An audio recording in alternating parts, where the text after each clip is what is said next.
Ladies and gentlemen, we got him.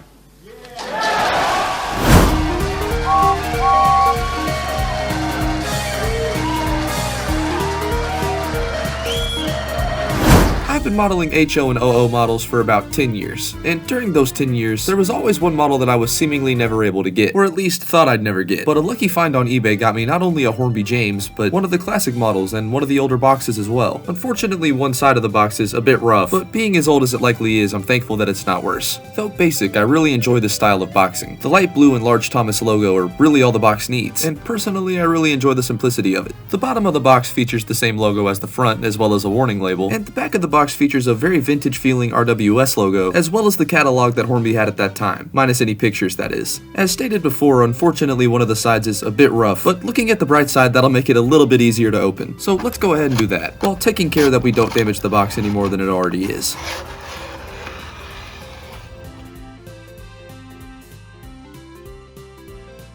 So, with James out of the box, how large this model is definitely caught me a bit off guard. Up until this point, the only James model that I had really been familiar with is the Bachmann one, and immediately the scale up from that was pretty clear, which, truth be told, is fitting. While the Bachmann model looks to mimic the TV model of James, the Hornby model is almost identical to the RWS look of James, which personally is my favorite style, and also was why I wanted this model so bad. But after 10 long years, I can finally say that this is a model that's a part of my collection, so truth be told, no complaints here. I figure the best way to look at James is to take it piece by piece, so first things first, let's talk about the locomotive part of James. As most of you probably know, this is the part of the model that doesn't feature a motor, as this is a tender-driven locomotive, but I was surprised by the amount of weight that this part of the model had, and even more with the detail that's featured on it. Unfortunately, on one side of the body, there's a large black screw that's pretty visible. Other than that though, this model does not suffer aesthetically, and as you can see here, a lot of attention went into making this model. Some extra detailing has been added to James's boiler, but unfortunately it is molded and unpainted, though I'm not sure this is something that I would foul the model on, as truth be told, it's a very subtle detail and one that I kinda enjoy. One of the highlights of this model has to be the face, which model-wise is probably as close as we're gonna get to spot on. Though mine came installed, the lamp irons are something that you're supposed to put on yourself, and truth be told, I was worried about one falling out, but seemingly once they're installed, these things are pretty secure in place. Thankfully, they've not given me any trouble just yet. You can tell a lot of attention went into painting James's dome and stripes, and the whistle that they've chosen, though not exact, is extremely reminiscent of the RWS one as well.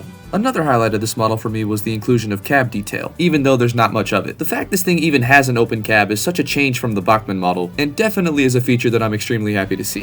Just like the locomotive, the tender follows suit in being extremely detailed, and as you can see here, features not only a molded coal chute, but a bunch of other detail as well. Mine might need a bit of a tune-up, but nonetheless it's a very welcome addition. As stated before, this is a tender-driven locomotive, so the motor for the whole locomotive is held inside of this thing, and while the tender looks a bit large, it's not too bulky or apparent like I feared it would be. Not only that, but the coal that they will put inside of it looks tremendous as well. Just like the locomotive, the tender does not lack in any aesthetics. However, my favorite part of the tender actually goes to the back part of it. Not only is this extra molded detail perfect for adding a back lamp, but really helps to add to the overall realism that this model has. It really helps to take this a step up from being just a Thomas model. Hornby's James model definitely does not disappoint, and truth be told, in almost every way, it lived up to its 10-year hype, almost instantly becoming my favorite model. It really captures that RWS style, while managing to not stick out too far from his TV persona. Truth be told, I really struggle to find many complaints with this model. Honestly, I'm just happy to finally own it, and that same reason is why I'm 50-50 on weathering him. With these models being so hard to find, I worry I would ruin it, and I'm not too keen on waiting another 10 years to get another one, so for now I'll keep any work minimal. Since my model is one of the earlier James models, the handrails that it features aren't painted like the newer ones, so it's likely with time I'll fix at least that.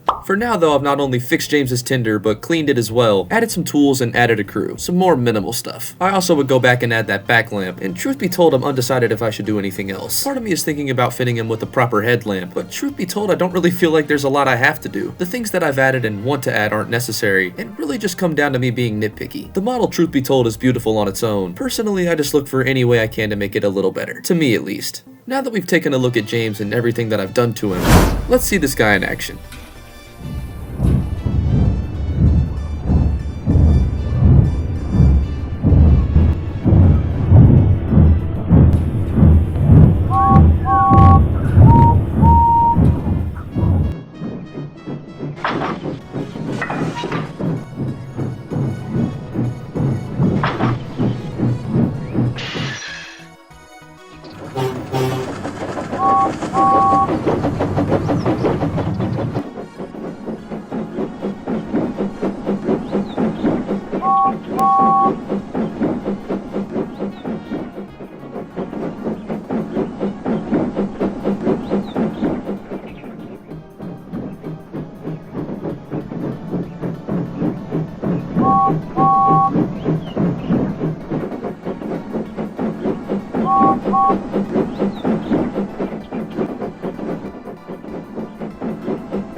I may not like the fact that it took the better part of 10 years to actually get it, but I couldn't be more proud to finally own a Hornby James. I remember first seeing this model a long time ago, and pretty instantly I was obsessed. I just loved how realistic and close to the RWS illustrations it looked, and rest assured it made its way onto every wish list it could possibly be on, whether it was for Christmas or a birthday. But Hornby being based in the UK meant that it was pretty hard to actually obtain one of these. But with a little bit of luck and some eBay searching, I guess dreams do come true, even if they take 10 years to manifest. I highly recommend this model to anybody who can find one, and really guys, props to Hornby for making such a magnificent model. It really is a shame that they canceled their Thomas and Friends line. If you guys enjoyed, be sure to like and subscribe, as there's always more models on the way, and hopefully you guys enjoyed taking a look at one of the classic Hornby James models. As always, thank you guys for watching, and I'll see you guys in the next one.